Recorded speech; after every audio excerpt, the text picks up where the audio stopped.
Right, so just to furthermore the point, the biggest, most important things when it comes to fish quality is refrigeration and handling. You cannot have good quality fish if you do not have good refrigeration from beginning to end. So that's from fishermen until it gets on your plate. Any weak link in the chain causes an issue, and that does irreversible damage. So regardless of the weather, what the season says outside, if you can, bring a cool bag. Keep your fish as cold as possible all the time. It's the perfect thing to do. And if you're defrosting it, if you've bought frozen, always defrost it in the fridge. Never leave it out to get warm or anything like that. That's what's going to cause the smell. That's what's going to cause awful flavours and stuff like that. So keep it cool and keep it dry. When I talk about handling, I mean things like washing. So, funnily enough, a customer came in a couple of weeks ago to me, and he's been a regular customer for a couple of years, and he said, "What do you wash your fish in?" And I said, "Sorry." And he said, "What do you wash fish in? Because it's never got any smell."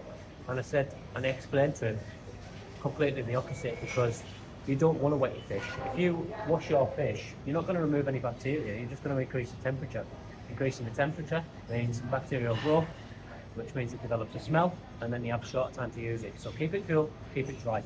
That's some of the most important things. So what to look for when you're talking about quality fish, it's dead simple. The most important thing you can ever have is smell. So when you pick up that piece of fish and you give it a little whiff, there's no unpleasant or eggy aromas or anything like ammonia and stuff like that. There's a massive misconception about skate and shark, the taste of ammonia, but that is because they've not been handled properly. If you ice that fish from beginning to end, process it properly, you won't get any of that, and that's the most important thing. It's in our livelihoods to make sure you get quality fish all the time. So that's why we're so pernickety about making sure it's bang on. So smell, appearance. So if you look at all this, it's got a nice shine to it, and I haven't washed it up, splashed any water on it. It's its own natural sheen. And if you look at all the muscle blocks, they're nice and firm. There's no separation. There's no dark discoloration.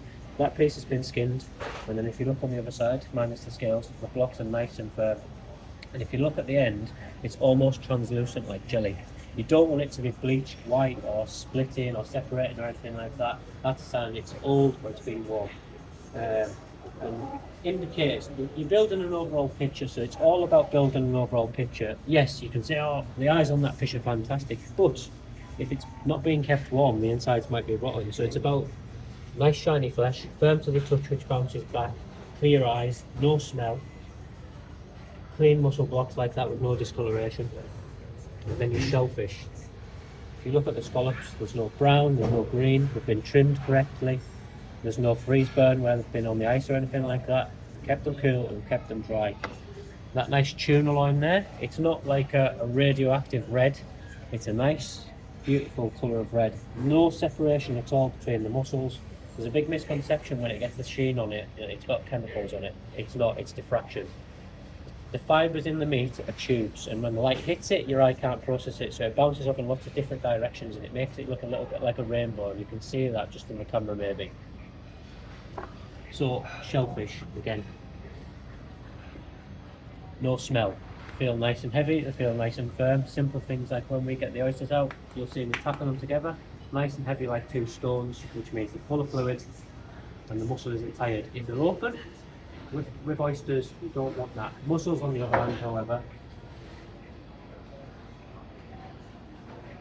they do naturally open and close just from temperature difference. So that one is open. That does not mean it's dead, but you can check that. So what I'm going to do is just pinch it like that, and as you can see, it's closed nice and firmly, so it's still alive. And it feels nice and heavy. And again, most important thing, smell. No unpleasant smells.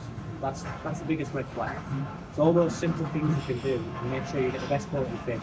And again, anything you buy from us will last you at least 2 to 3 days when it comes to your wet fish.